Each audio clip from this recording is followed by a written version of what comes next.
everybody, welcome back to my channel, and this is our second short and sweet tip on improving your spoken fluency in a foreign language. And if you're new here, this is all part of a much larger series I'm doing documenting my journey to spoken fluency in Mandarin Chinese, so I'll have a link to that playlist here and in the description. So today's tip is a really simple one, but it builds upon the first tip that we had in our last video, which is more of a mindset shift. So this tip is all about pretending that you are an actor who's learning to sort of play a role. Now, last time we talked about picking a person, an individual, right, to sort of emulate and copy and try to model your speech after theirs as an exercise.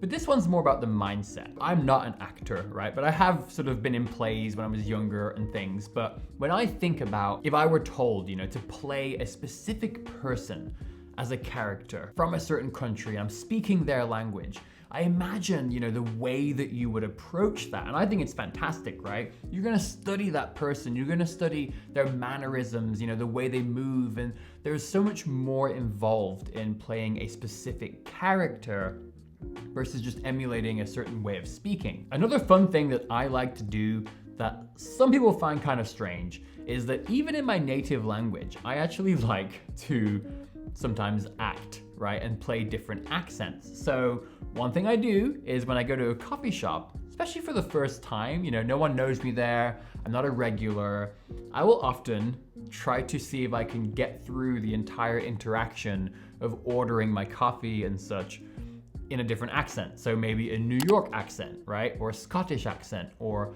a Californian accent, or one from like the South in North Carolina where I lived for a long time. I've even done things like pretended to be a French person speaking English. I've done all kinds of stuff. For me personally, it's so interesting because when I talk in a New York accent, and I'm not saying I'm good at it, but there's a personality that comes with that, right? I have to really get into character.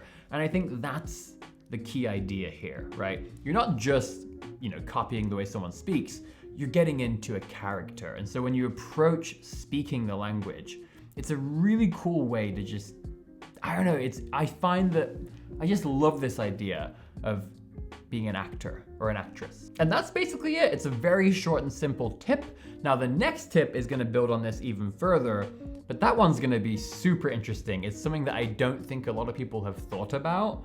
And when you first hear it, you might think, I'm not sure, but I'm gonna give you some really cool examples and explanations of ways that you can make it effective. So make sure you come back for the next video, but until then, have a great day learning languages, and I'll see you next time.